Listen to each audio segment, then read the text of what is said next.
Hello hi అందరికీ నమస్కారం అండి. Welcome to CK Gautam logs. ఈరోజు కలకడ టమాటా మార్కెట్ యార్డ్లో టమాటా రేట్లు ఈ విధంగా ఇప్పుడు చూద్దాం. అందుకంటే ముందు మన ఛానల్లో ఉన్న ఫస్ట్ టైం చూస్తుంటే ఇంతవరకు సబ్స్క్రైబ్ చేసుకోకపోతే ప్లీజ్ సబ్స్క్రైబ్ చేయండి.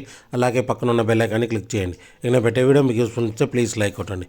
ఇక కలకడ టమాటా మార్కెట్ యార్డ్లో స్టార్టింగ్ 15K బాక్స్ మూడో రకం క్వాలిటీ వచ్చేసి 50 రూపాయల నుంచి 100 రూపాయల వరకు తీసుకున్నారు. థర్డ్ రకం క్వాలిటీ 50 రూపీస్ నుంచి 100 రూపీస్ వరకు తీసుకున్నారు. థర్డ్ రకం క్వాలిటీ. ఇక సెకండ్ రకం క్వాలిటీ విషయానికి వస్తే 110 రూపాయల నుంచి 200 రూపాయల వరకు తీసుకున్నారు. 110 రూపీస్ నుంచి 200 రూపీస్ వరకు తీసుకున్నారు సెకండ్ రకం క్వాలిటీ. ఇక టాప్ అండ్ టాప్ విషయానికి వస్తే ఇప్పటివరకు జరిగిన యాక్షన్ ప్రకారం 210 రూపాయల నుంచి 370 రూపాయల వరకు తీసుకున్నారు 15K బాక్స్. 210 రూపీస్ నుంచి 370 రూపీస్ వరకు తీసుకున్నారు 15K బాక్స్ కలకడలో. ఇది ఈరోజు కలకడ టమోటా మార్కెట్ యార్డ్లో టమోటా రేట్లు. ఈ వీడియో కనుక మీకు నచ్చినట్లయితే తప్పకుండా లైక్ కొట్టండి. ఇక ఇలాంటి మరిన్ని మార్కెట్ వివరాల కోసం మన ఛానల్ని తప్పకుండా సబ్స్క్రైబ్ చేయండి. థ్యాంక్ యూ, మీ గౌతమ్.